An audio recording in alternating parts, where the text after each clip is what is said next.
Delhi police के पास एक सूचना पहुंचती है और सूचना कुछ इस तरीके की पहुंचती है कि दिल्ली पुलिस उसको सुनकर के कहीं ना कहीं परेशान हो जाती है और उनके पैरों तले से ज़मीन खिसक जाती है।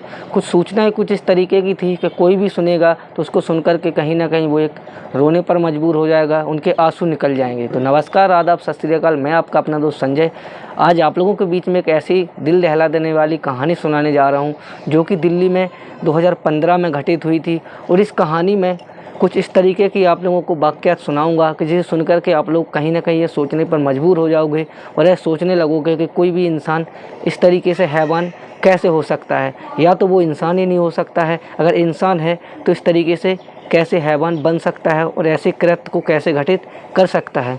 यह जो 2015 में यह कहानी शुरू होती है और एक बिहार के दो दंपत्ति अपना मजदूरी वर्क करने के लिए दिल्ली आते हैं और दिल्ली में वो रहते हैं और काफ़ी ठीक ठाक उनका मजदूरी वर्क जो चल रहा था, मजदूरी का काम किया करते थे, वो काफ़ी अच्छे तरीके से चल रहा था। उनका एक लड़का था जो कि 17 से 18 वर्ष का था और वह वहाँ पर आता है दिल्ली में और उनके माता पिता ने सोचा था कि मैं इनका एडमिशन यहीं करवा दूंगा और ये लड़का यहाँ दिल्ली में आकर के अच्छी पढ़ाई वगैरह करेगा, हमारा नाम रोशन करेगा। लेकिन कुदरत को तो कुछ और ही मंजूर था, उस लड़के को तो कुछ और ही करना था। जैसे ही वो दिल्ली में आता है तो एक डेढ़ साल तो वो ठीक ठाक से वहाँ पर व्यतीत करता है, पढ़ाई लिखाई करता है। लेकिन धीरे धीरे जैसे ही समय व्यतीत होता जाता है तो वह लड़का जो होता है बुरी संगतों में पड़ जाता है और कहीं ना कहीं बुरे कृत्य करने लगता है। जैसे नशे का आदी हो जाता है, ड्रग्स वगैरह लेने लगता है, शराब वगैरह पीने लगता है, स्मैक वगैरह पीने लगता है।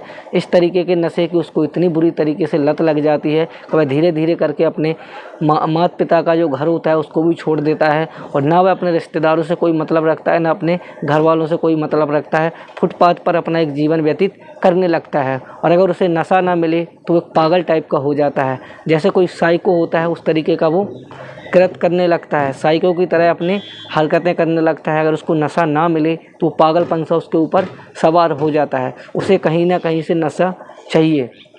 तो वो लड़का इतना बिगड़ जाता है, उसे किसी से कोई मतलब नहीं रहता है। उसका एक दोस्त भी रहता है जो कि उसका नाम विवेक होता है, जो वह साथ में ड्रिंक वगैरह किया करते थे, साथ में नशा वगैरह लिया करते थे। वह एक दिन उसको इस तरीके की आपत्तिजनक वीडियो दिखाता है जिससे उसका जो मन था वो कहीं और डाइवर्ट हो जाता है, कहीं उत्तेजित उसको एक सेक्स रूपी उत्तेजना उसके अंदर बढ़ जाती है और कहीं ना कहीं इस तरीके का कृत्य करने का उसको मन में ख्याल आने लगते हैं कि मैं कब इस तरीके के कृत्य को अंजाम दूं। तो वह एक साइको था, पागल टाइप का था, नशेड़ी था, काफ़ी ज़्यादा नशे वगैरह किया करता था। तो उसने सबसे पहले एक 4 से 5 साल की बच्ची को शिकार बनाया। उसको शिकार बनाने के बाद उसने उसको मार दिया, मारने के बाद उसे कहीं उसकी लाश को छुपा दिया। ऐसे ही सिलसिला काफ़ी दिनों तक चलता रहा, किसी को कभी पता नहीं चल पाया। लेकिन साउथ दिल्ली की यह घटना है। एक दिन जब ये 2015 से 16 के बीच में यह घटना घटित हुई थी, वहाँ पर उसने एक 4 से 5 या 6 साल की बच्ची हुआ करती होगी, उसको उसने बहला फुसला करके ले गया किसी टॉफ़ी वगैरह के लालच में और उसके साथ वो एक झाड़ियों में ले जाता है और जैसे अपराध ऐसा उसको झाड़ियों में ले जाता है और उसके साथ बलात्कार जैसी घटना को अंजाम दे देता है। और बलात्कार करने के बाद उसके पूरे शरीर को वो लोच देता है और उसका गला दबा करके उसकी हत्या कर देता है। उसकी हत्या करने के बाद वो अपराधी ऐसे घूम रहा था जैसे उसने कुछ किया ही ना हो और वो एक पागल किस्म का इंसान था। हत्या करने के बाद अपने घर आ जाता है जहाँ पर वो रहता था और कुछ खाया पिया जो भी उसने किया हो, नशा वगैरह कर करके वहाँ से चला आता है।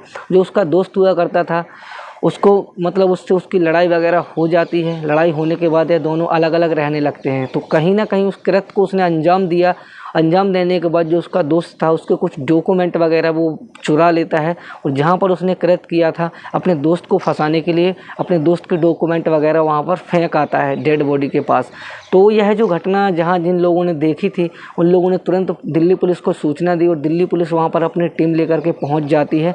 दिल्ली पुलिस वहाँ पर पहुँचने के बाद जाँच करती है तो जाँच में पाया जाता है कि वहाँ पर किसी विवेक नाम के लड़के के जो डॉक्यूमेंट वगैरह पड़े हुए हैं वो उन्हें मिल जाते हैं। तो कहीं ना कहीं पुलिस को पुख्ता सबूत मिल चुका था कि जो विवेक है इस गली में रहता है, यहाँ पर रहता है। आधार कार्ड वगैरह जो भी है वो उनके हाथ लग जाते हैं। तो उनकी मदद से वो विवेक को पकड़ लेते हैं और विवेक से जब पूछा जाता है तो मामला कुछ और ही पुलिस के सामने आता है।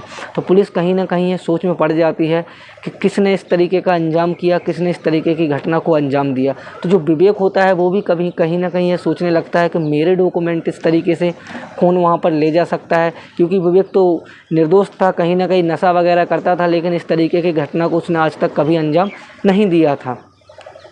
विवेक इससे जब पूछताछ की जाती है तो विवेक को बिठाया जाता है, उसकी जांच की जाती है और जांच करने के बाद पुलिस को भी यह यकीन हो जाता है कि इस घटना को विवेक ने अंजाम नहीं दिया है। लेकिन विवेक से जब पूछा जाता है कि तुम्हारी किसी से कोई अभी लड़ाई वगैरह हुई हो या कभी पिछले महीनों में लड़ाई वगैरह हुई हो, सालों पहले लड़ाई वगैरह हुई हो, तो विवेक एक तो नशे की हालत में रहता था, उसे भी इतना ज़्यादा कुछ याद नहीं रहता था। उसने सोच करके पुलिस को बोला कि मैं सोच करके बताऊंगा। तो कहीं ना कहीं विवेक अपने दिमाग पर जोर डालता है और सोचता है कि हाँ, उसके ही जो साथ में रहने वाला लड़का था उसके साथ ही उसकी लड़ाई वगैरह हुई थी और कहीं ना कहीं उसने ही मेरे डॉक्यूमेंट वगैरह चुराए होंगे और डॉक्यूमेंट चुराने के बाद उसने उस डेड बॉडी के पास डाल दिए होंगे जहाँ पर उसने उस घटना को अंजाम दिया था।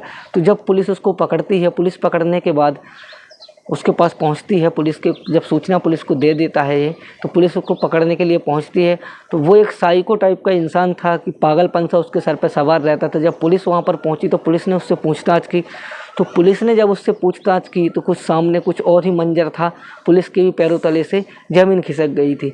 पुलिस को उसने कुछ इस तरीके की घटनाओं के बारे में बताया जो कि पुलिस कभी सोच भी नहीं सकती थी और कभी आज तक उन कातिलों का किसी ने अंदाज़ा नहीं लगा पाया। कई बार लाशें वगैरह मिली होंगी पुलिस को, जो डेड बॉडी वगैरह पड़ी उनको मिली होगी, लेकिन उस किलर का आज तक कोई पता नहीं लगा पाया। लेकिन जब इसको पकड़ा गया तो इसने अपने खुद से ही स्टेटमेंट दिया कि मैंने 36 से 37 लड़कियों के साथ इस तरीके की घटना को अंजाम दिया है, रेप जैसी घटना को अंजाम दिया है और अब रेप करने के बाद उनको मैंने मौत के घाट उतारा है।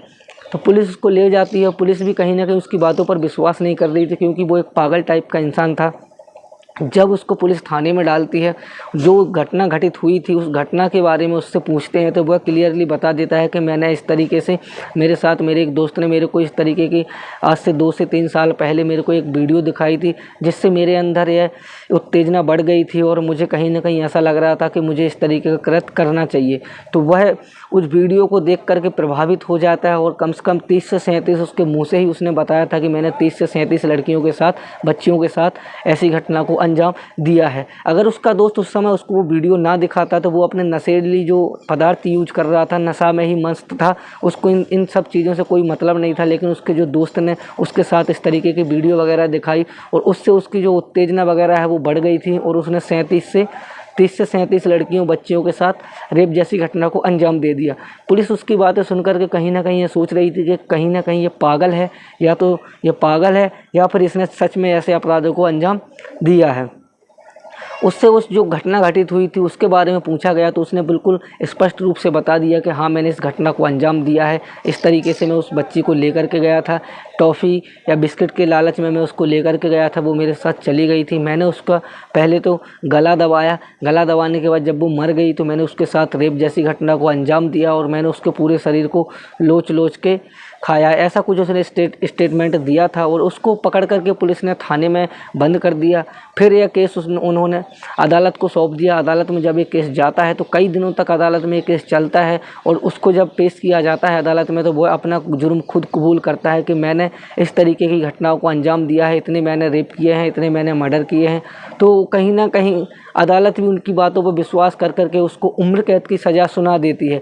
लेकिन धीरे धीरे यह केस चलता रहता है, वह जेल में बंद हो जाता है। जब जेल में बंद हो जाने के बाद उसको उसके जो पक्ष वाले थे वो कहीं ना कहीं उनका वकील था, वो कहता है गरीब आदमी है, इनको थोड़ी रियायत दे दीजिए, अदालत से गुहार लगाता है। लेकिन अदालत कहती है इस तरीके के अपराध में कोई रियायत नहीं दी जाएगी, इसको उम्र कैद की सज़ा। लेकिन जो वकील था, जो एविडेंस पाए गए थे उनके आधार पर तो ऐसे मुजरिम को कहीं ना कहीं सजाए मौत का हुक्म अदालत को सुनाना चाहिए था, फांसी की सज़ा देनी चाहिए थी। लेकिन अदालत ने कहीं ना कहीं ऐसे साक्ष्य उसके खिलाफ नहीं पाए गए कि उसने ही इतने सारे मर्डर वगैरह किए हैं, रेप वगैरह किए हैं। उसके खुद के स्टेटमेंट पर सरकार ने जो अदालत है वो इस तरीके का मतलब सज़ा नहीं सुना सकती, हत्या की सज़ा नहीं सुना सकती, क्योंकि वह तो एक पहले से ही साइको था, पागल था और नशेड़ी था। उसको खुद के मम्मी पापा का अच्छे से नाम याद नहीं था, तो वो इस तरीके के कृत्य किस तरीके से अंजाम दे सकता था। कहीं ना कहीं अदालत ने ऐसा कुछ सोच करके उसको उम्र कैद की सज़ा सुना दी और आज भी वह व्यक्ति जो है वो जेल में बंद है दिल्ली में। और ऐसे अपराध हमारे आसपास में कई जगह घटित हो जाते हैं जो नशे की हालत में हो जाते हैं, कहीं ना कहीं कुछ लोग जानबूझ करके कर देते हैं।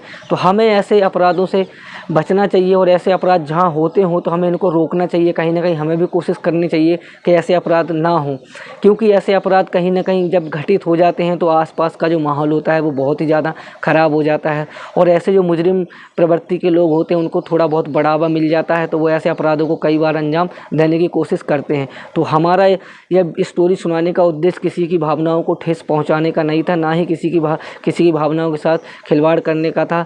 हमारा उद्देश्य आप लोगों को जागरूक करने का था और सावधान करने का था, क्योंकि आप लोग सावधान रहें, स्वस्थ रहें, अपने परिवार का ख्याल रखें, अपना ख्याल रखें। मिलते हैं अगली स्टोरी में ऐसे ही एक क्राइम वाली स्टोरी के साथ। अगर ये स्टोरी आप लोगों को सुन करके थोड़ा भी बहुत कुछ सीखने को मिला हो तो वीडियो को लाइक कर देना, चैनल को सब्सक्राइब कर देना। मिलते हैं अगली स्टोरी में, तब तक के लिए जय हिंद, जय भारत। स्वस्थ रहें, मस्त रहें, अपने परिवार का ख्याल रखें।